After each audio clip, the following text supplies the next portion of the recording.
was 19 years old, I went to Mexico to travel. And I met Daniel. It was something I'd always dreamed of, but it was kind of beyond a dream. It was actually going to happen. I was going to marry the perfect man. I knew something wasn't quite right. He sounded a bit dodgy. You never love me. You love my money. As soon as Sebastian was born, I realized that Daniel wasn't the man I thought he was. I no longer was his princess. I just became the bitch. When Samantha Lowry went to Mexico, she thought she'd met the man of her dreams. But then he vanished with their baby. Nobody's going to take a baby away from his mother. Daniel had stated that he would kill Sebastian. I kept telling myself, nobody would do it. They'll bring him back any second.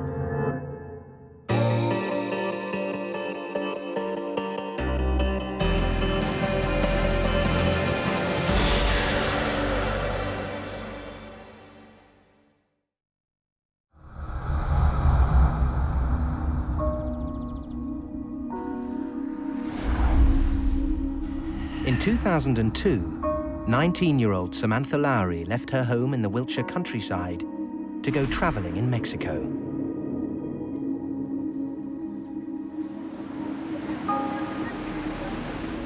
On one evening, I went to a bar, and Daniel was sat across the bar from me, and we were just looking at each other all night.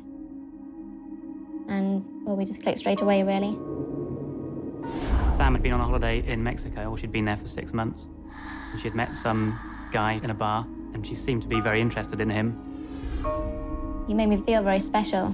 He used to, well, treat me like a princess. Sounded like a fairy tale when she'd met this man that she was in love with, and he was wealthy. And We spent about 3 months together in Puerto Vallarta, and then I left to go back to England to go to university. And during the next 3 years, we stayed in close contact by email. I knew that I had strong feelings for Daniel, and he said he was still in love with me. So in August 2005, I booked a 2-week holiday to go and visit Daniel in Playa del Carmen. Having graduated with a degree in mathematics, Sam returned to Mexico to rekindle her relationship with Daniel Pavon Cuellar.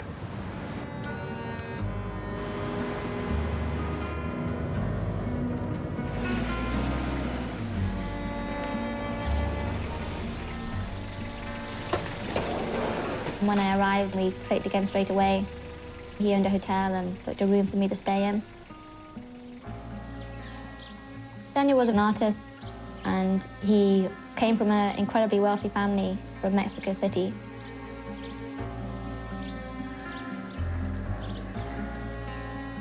He looked quite mysterious, but great fun to be with.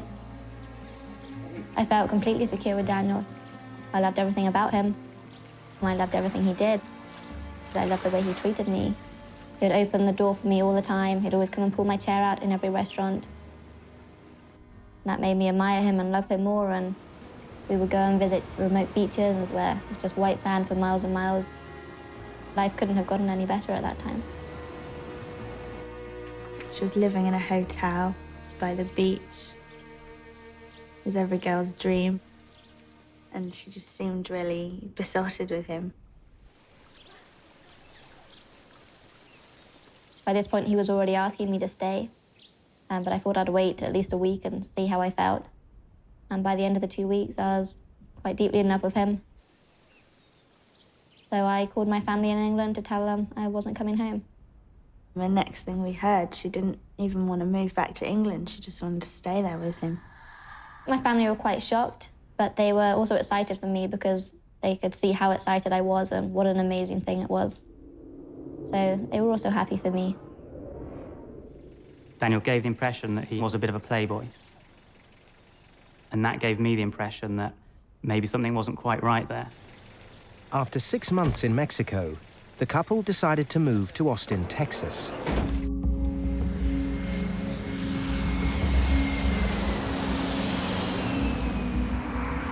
Daniel's family owned a house there. We thought it would be easier. I could speak English. He was an artist, and he wanted to start selling his paintings, which would have been a lot easier doing it in America than in Mexico. And we thought we could base ourselves there and then we could still go back to Mexico and England when and as we pleased. Daniel planned a surprise for Sam to celebrate moving into their new home. This is a rose. And as he opened the door, there was all these presents laid out, which was very unexpected, but very nice. And I just started opening each one. And this one is for you. And it was incredible to have that many presents. It was like being a spoiled child.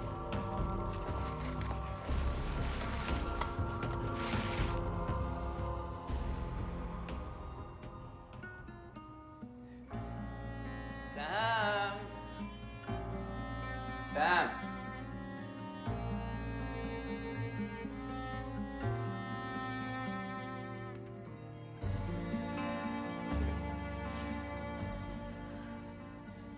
And then at the end, he got down on one knee and asked me to marry him. Will you marry me? And I said yes, and then I started crying, and I think he had a few tears, and we were just hugging and incredibly happy.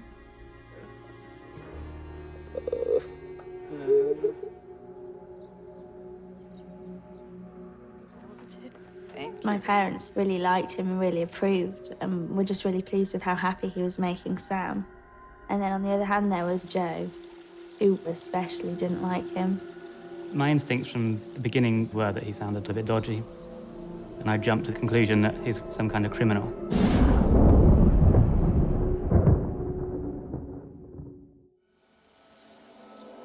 In August, I found out I was pregnant. When I told Daniel I was pregnant, he was incredibly happy and excited about it too. But as I became more tired and less able to do things and my stomach got bigger, I started to notice that Daniel's behavior was changing. He stopped being so nice to me, the gifts stopped coming, and we were getting on less and less, and he was becoming a very different man to the man I thought he was.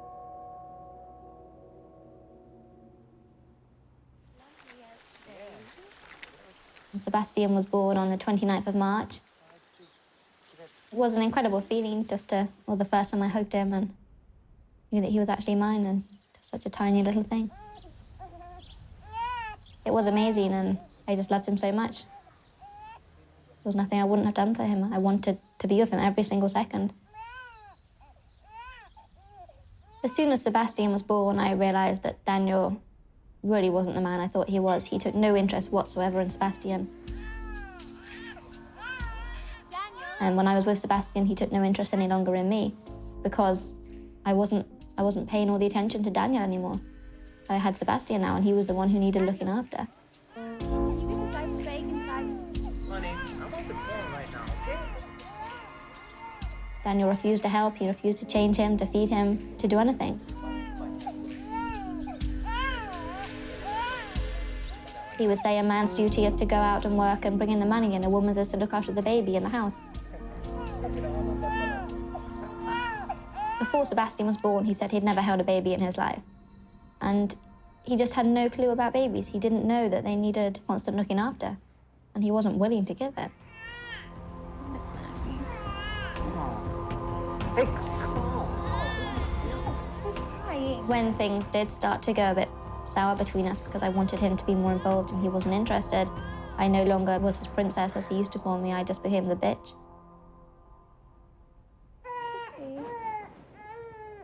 So, come on. Sam.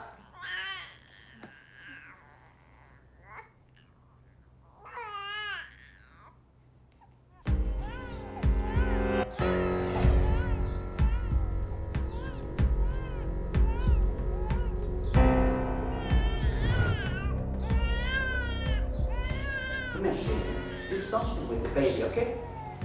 Thank you. Adding to Samantha's trouble, Sebastian had an intolerance to baby formula milk, creating more of a rift between her and Daniel. Baby, I'm doing my work right now. Do something with the baby. I was breastfeeding Sebastian every 1.5 hours, and he wouldn't rock him in the night if he cried. So I was incredibly tired and I was struggling, but he didn't want anything to do with it. Daniel! Daniel! On one occasion, we were sitting together eating, and we were talking quite civilly, which we hadn't done for quite a while. Suddenly, he started listing what I'd done wrong in the relationship and things. He was saying what a bitch I was, how pathetic, how I'd just always used him, never loved him. And that's the time when I called off the wedding. I didn't want that type of man bringing up my son. Let's build a family. I told him that I no longer wanted to marry him.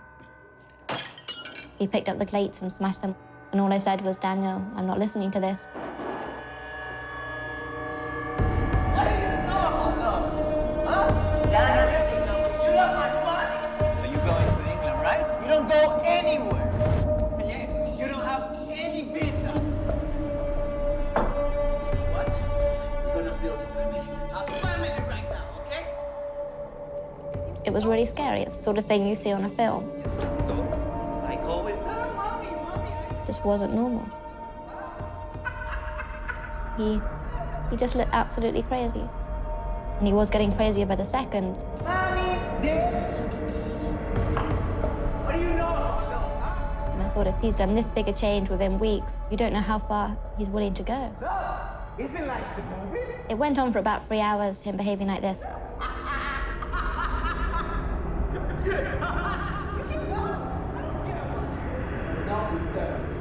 I was very, very scared. And I was incredibly scared for Sebastian. You can go to England, but let's stay. Sam decided that she wanted to take Sebastian back to Britain, but there was a problem. Under international law, she needed Daniel's permission. What's more, her visitor's visa had expired, making her an illegal alien. I went from completely trusting him and knowing he'd do the best for me to realizing that he had complete power over me now and he was in control of everything. If I didn't do as he pleased, then I would lose Sebastian.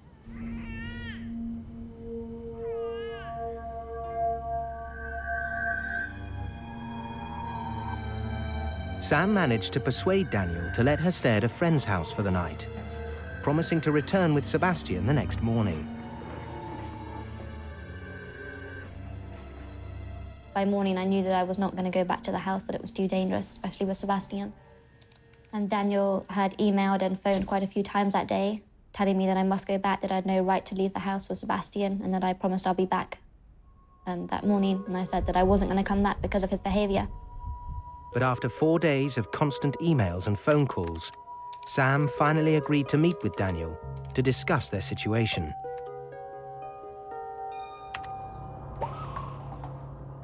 As agreed, Sam returned with baby Sebastian to meet with Daniel. At 4 o'clock, I took Sebastian round to Daniel's. How's the baby? I then thought I could have a nap while Daniel was going to be with Sebastian for a while, so I went and lay down. Sam, But a few minutes later, come on, go away. What are you talking Just about? go, come on. Daniel told me to get out of his house. This is my time with Sebas right now. Why don't you leave? Come on, just go. Come on. I'm serious, come on. So I didn't want an argument. I'd had enough of arguing. I went and stood outside the door. A few minutes later, I thought, this is ridiculous. I can't bring Sebastian round and stand outside a door.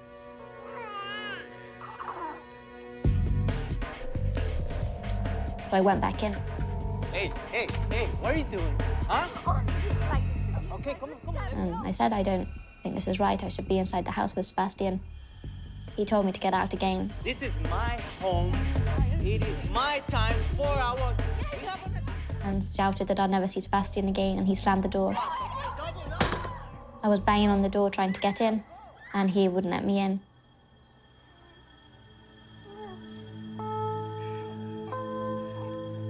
Daniel, open the door! Come on! Come on!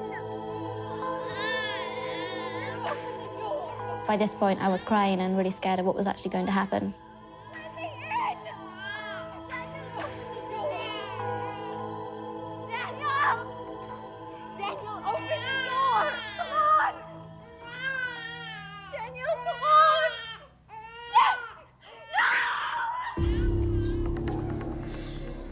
No! And then I saw Daniel running out of the house with Sebastian. He literally threw him into the car. He was 8 weeks old. He wasn't in a proper car seat. And Daniel got into the car and raced off at an incredible speed.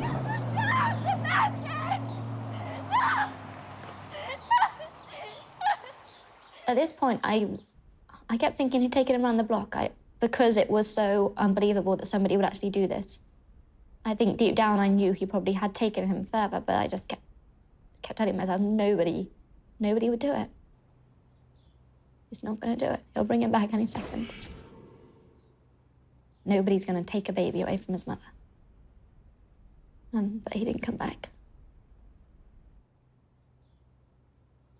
For the first time in my life, you're in a situation where there's really nothing that you can do.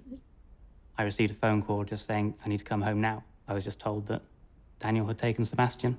I woke up to a message from my brother saying, Daniel's taken the baby. I decided I was going to call the police because I had already decided I was going to go for custody regardless of my visa. And when the police arrived, we went into Daniel's house and then we started rummaging through things. And we found some very strange notes and a map of Mexico. So we guessed he was going to Mexico with him. With nowhere to live, Sam moved back into Daniel's house. And with the help of the Austin City Police, who overlooked her expired visa, she began to search for her baby. There was another reason for the urgency: Sebastian's intolerance to formula milk. My greatest fear then was that Sebastian was intolerant to formula, and I wasn't there to feed him, so I didn't know what would happen to him. Within 24 to 48 hours, he could die of dehydration. If he survived one day, he may not survive the next.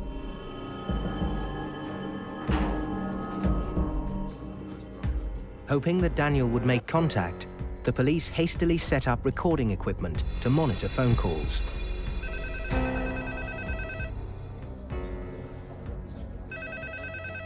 While the police were still there, the phone rang and it was Daniel.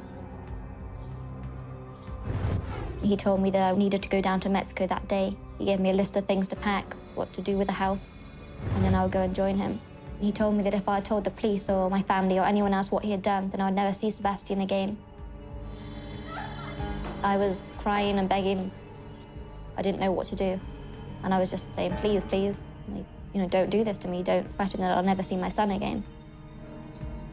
Luckily, the police detective was listening in on this phone call, so we got all these threats recorded.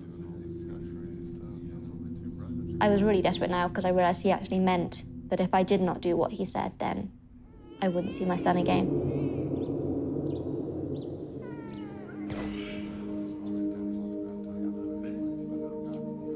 Daniel wanted me to go to Mexico where he could have complete control over me. And I told everyone I was going, and I was 100% set on going. But the police said it's just not safe for you to go. And eventually I was persuaded. With Sebastian in any one of Daniel's several houses across Mexico, the US authorities issued an international warrant for Daniel to return him to America. But the problem was that Sebastian was under the jurisdiction of Mexico, and the US authorities, all the British authorities, are not allowed to work in Mexico without their permission.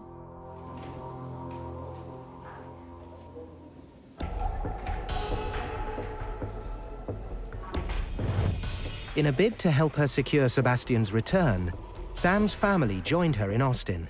Daniel's house became the Lowry's command center.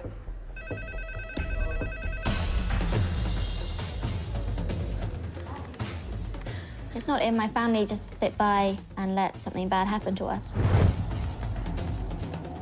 We set the entire house up around trying to find Sebastian. We brought new computers in. We set up new internet connections. And we started trying to log any information we got on Sebastian's whereabouts or Daniel's intentions. We didn't stop morning till night. One person would be checking the emails, another would be plotting on a map his latest movements. Somebody else answering phone calls. And it didn't seem to stop. We didn't eat. We were sleeping in 2-hour shifts. Sometimes it just seemed like there was too much to do. There seemed to be people running everywhere. It was manic.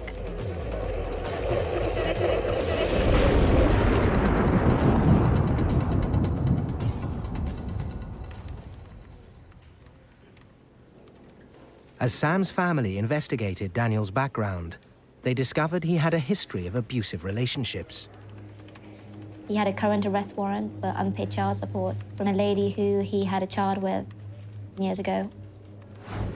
And we found a previous arrest warrant on Daniel for stalking his ex-wife and harassment and threatening bodily harm with a knife. I mean, he had done this his whole life. He had abused a lot of people. It made us fear a lot more for what he could do to Sebastian.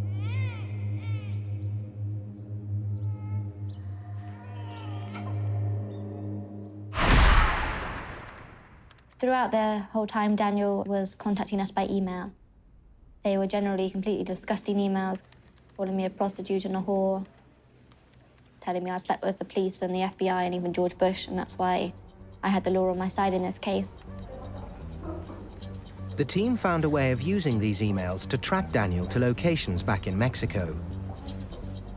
It wasn't precise, but without any clear information on his whereabouts, it was the best they had. And we saw that every 2 to 3 days he was generally moving. Okay. Even though at this time I was in complete despair and didn't know if I would ever make it, and at times I really didn't think I could go on or want to keep living, something inside me did keep me going on. And I did know deep down that, even if it took me the rest of my life, I would keep searching for Sebastian. That was what I was going to do forever.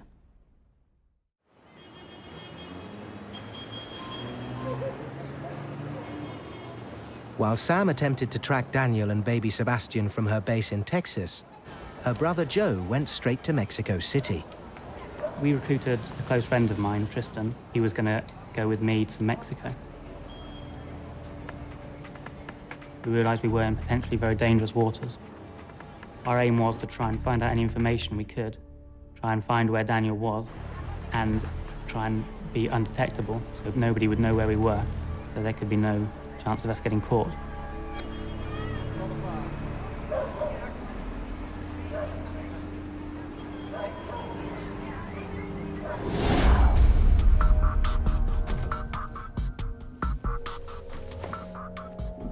We brought cameras of various descriptions, GPS trackers, spy equipment that we might need to do our own investigation. Joe and Tristan were completely unqualified for the task at hand, but they decided to stake out Daniel's houses regardless. The main house that Daniel's parents had was in a very, very nice area indeed. There was high barbed wire fences all around all of the properties. They had security guards every 400 or 500 meters, which meant that we couldn't break into the property because someone would find out before we got anywhere, and then we'd be carted away by the Mexican police. So the plan was to put up some wanted posters for Daniel, which had a picture of Daniel on and said Sebastian being abducted. We put these up around the areas that his parents lived in. The purpose of this was to show the family that this was very serious. They could not just brush this under the carpet. When we were putting the posters up outside the parents' property, we actually spotted Daniel.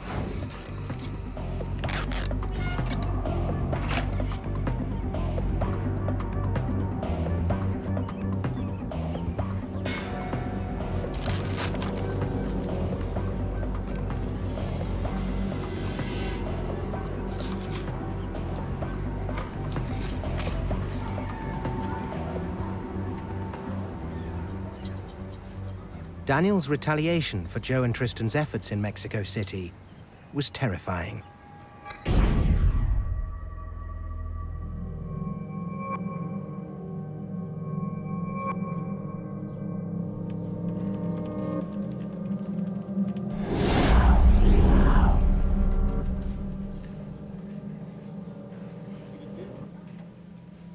Daniel started a 6-day countdown that Sebastian will die. He wouldn't say why he'd die, he just would say he would die.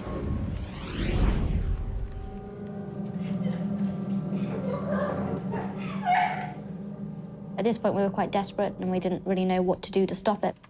We were on the phone to every authority again and just hounding them. You know, you've got to do something. Sebastian's going to die.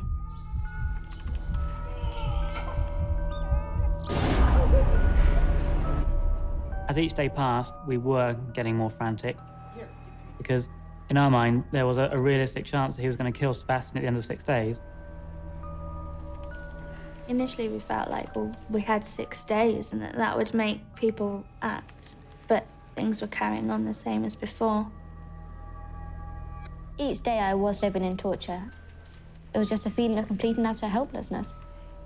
And it was scary because, you know, a madman had the power.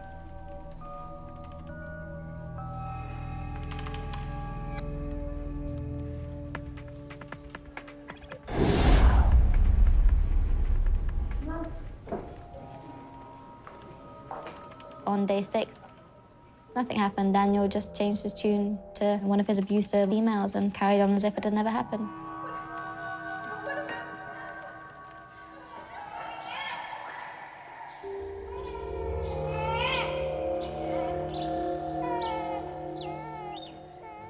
The hate I felt towards Daniel was insane, and it was really scary because I've never felt hate before, let alone that strong. I mean, I hated him so much. I was so angry at him.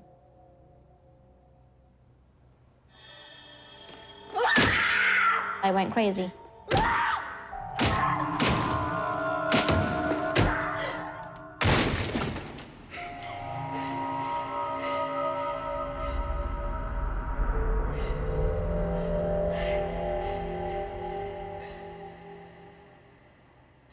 I kept thinking, I can't do this for much longer. You know, a few more days and I won't make it. And at times I actually genuinely thought I couldn't make it. I didn't want to be living without Sebastian.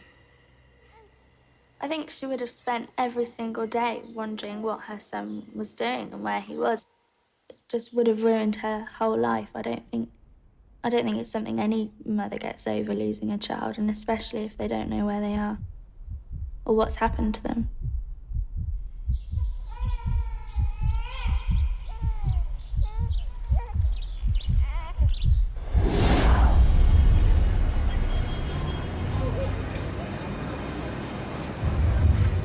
Six weeks after the kidnapping, Sam's family hired a female private investigator to help Joe locate Sebastian.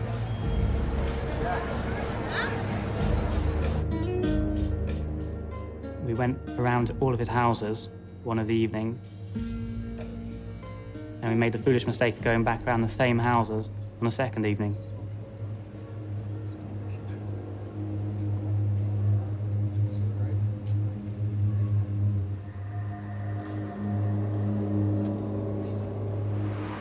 We were trying to see if anything had changed so we could see if anyone was living there. Somehow we were detected.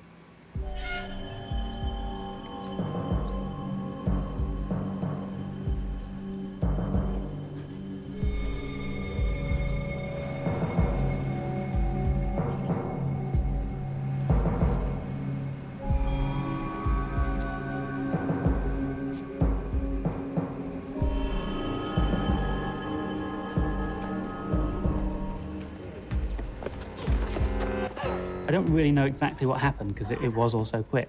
I think I was being dragged down the slope and one or two other people were kicking and punching me. One of them kicked me straight directly in the face. The PI lady, she was unconscious in a heap.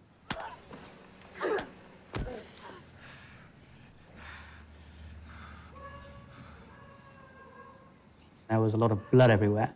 My mouth was bleeding. My nose was bleeding. The next day we had a meeting with the FBI and they basically said this kind of thing does happen. And in their opinion, it was a strict warning. Don't go down this path. Do not track us. Finally, several weeks after the kidnapping, they got the news that they'd been waiting for.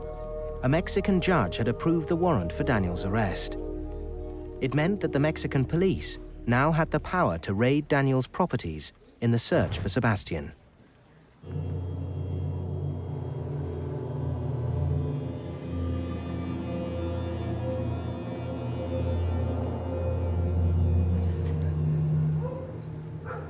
With the help of the British and American Embassy and the Mexican Child Welfare Division, a search warrant was issued by a Mexican judge. All of Daniel's houses were raided by the Mexican authorities.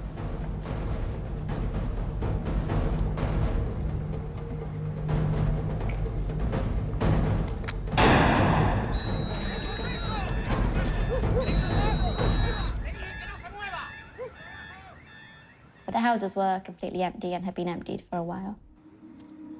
So all the effort we put into trying to make them search Daniel's houses, it was all for nothing. To us, it was slightly suspicious because we knew Daniel had been in that house. And then very shortly before the authorities did actually raid the house, he seemed to have left.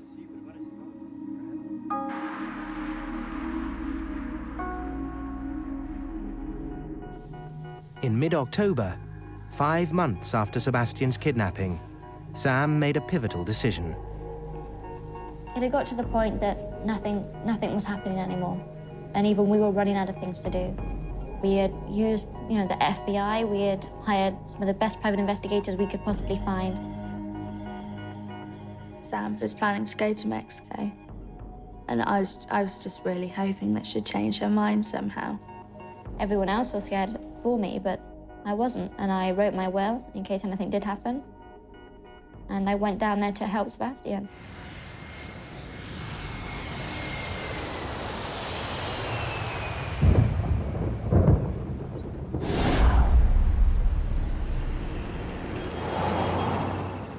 Nobody was keen for her to go to Mexico because they thought it was dangerous.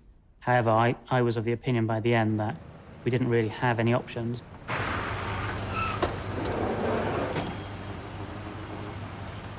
We had done everything that we could think of to try and save Sebastian. And we couldn't. We couldn't find him to help him.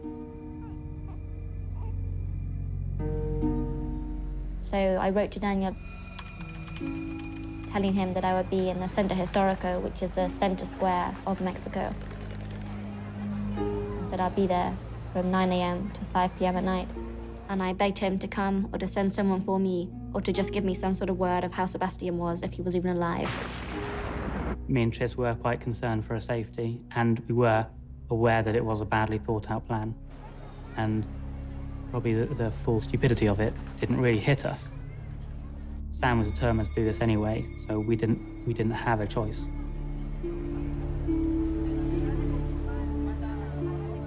People have said he can send people to come and take you away. They could, keep you hostage. They could kill you. You're the cause of Daniel's problems right now, and all he needs to do is get rid of you, which isn't hard, and then they're gone. Throughout the day in one hotel, a curtain kept moving. There was somebody looking out. And I was trying not to look directly at the window because I didn't want them to see that, that I knew.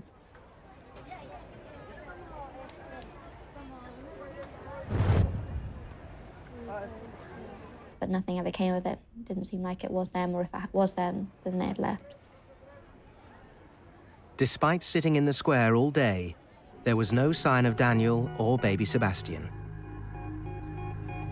Low on funds, the Lowrys were running out of options. Because our finances had now, pretty much completely run out, we had found a hotel that was the equivalent of £1 a night to stay in.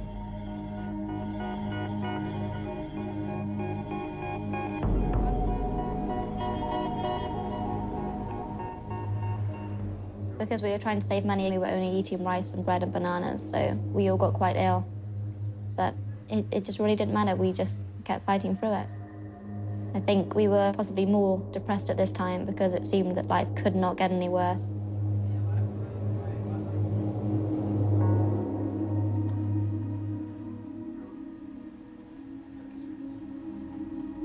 Then, out of the blue, Daniel sent a photo. First, I couldn't even open the attachment. I was too scared to see what he looked like. Then I did look at it. And it was a sickening feeling to see it. It looked like a hostage situation. It was a baby with no clothes on, lay next to a newspaper in a bare room. It was the first hard evidence that Sebastian was alive and had survived his intolerance to formula milk.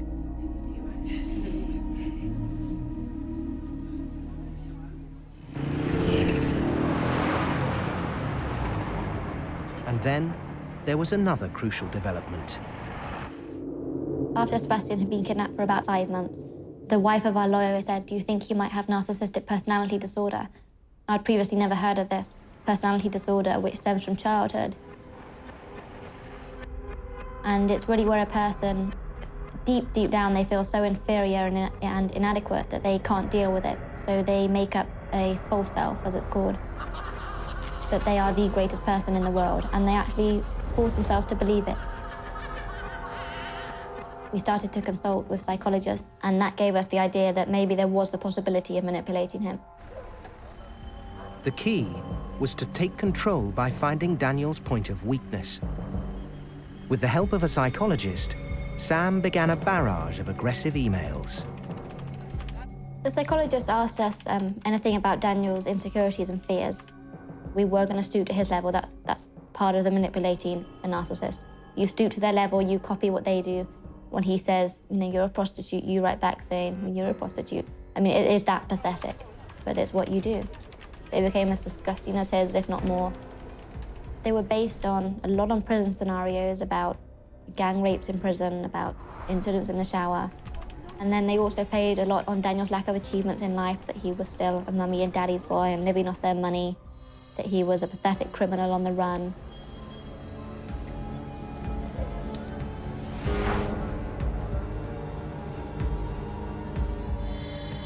But at the end of each one, it gave him a way out. If you return Sebastian to me, we will stop, and we won't chase you to the ends of the earth. But if you don't, we will, and your life will end up in prison. And he didn't want to go to prison as much as I wanted Sebastian. I remember reading the email from Daniel begging us to stop. And it was quite a short email from him. It said in big, bold capital letters, "I beg you to stop writing these emails." I realized that for the first time during all this time that I had a bit of control, because our plan had actually begun to work. Finally, Daniel relented. His lawyers contacted Sam and offered her a chance to discuss custody and see her baby.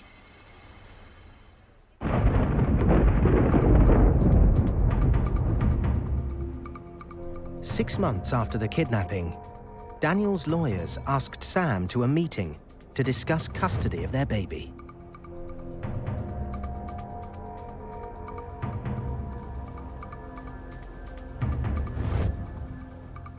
When we went up to the meeting, I was told that Daniel wasn't going to come, that one of the lawyers was going to go and get Sebastian because Daniel was scared he'd be arrested. They had a video camera in my face the entire time, which I was asking them not to, and they insisted.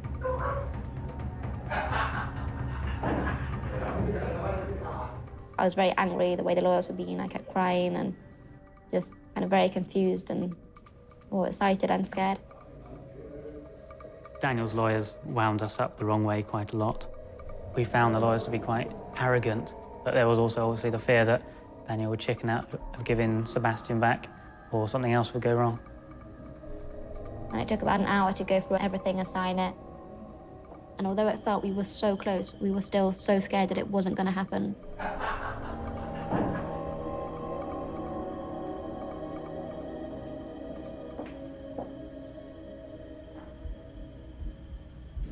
And we just sat there waiting, not knowing what was going to happen. Seemed to take forever. It was so hard not knowing, if this was the time I was really going to see my son, or if it was going to be messed up again.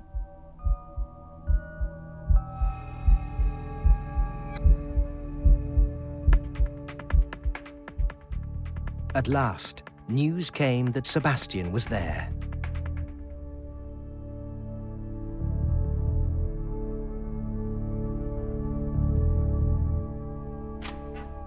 I opened the door, knowing Sebi was inside. There was Sebastian, someone was holding him. And I just went over and kind of grabbed him and was hugging him. And it was incredible. It was an incredible relief, but it was also incredibly hard because I didn't recognize him in the slightest.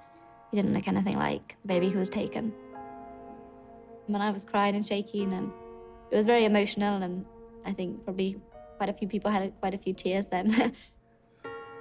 Under her agreement, Sam was supposed to return Sebastian the next day. But with the assistance of the embassy officials, they had hatched a different plan. We played it pretty cool that day. We chatted to them about what we were going to do tomorrow and what time we were meeting, and didn't rush off. We hung around, we talked to them. But we had no intention of keeping up with our end of the bargain. Leaving the lawyer's office was still quite scary, and we were, looking around just trying to see if we were being followed. We went out of a back door that no one else knew about. We were still under threat. Daniel could have us followed. He could take Sebastian back. He could do anything.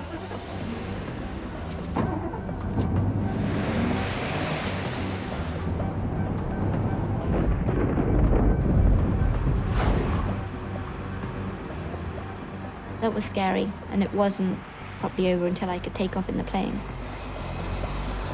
Take off and get out of Mexico.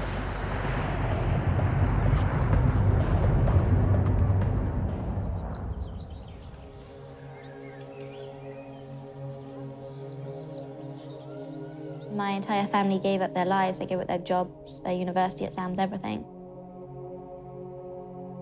And it broke us financially.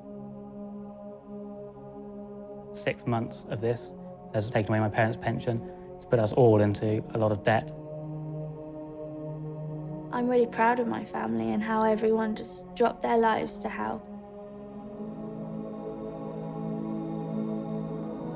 Daniel had no idea how strong I was going to become and how close and strong my family were. He didn't know that, 7 people would be flying out to help me, and we would fight him and his family through the end. And I would have. I would have done anything to save Sebastian.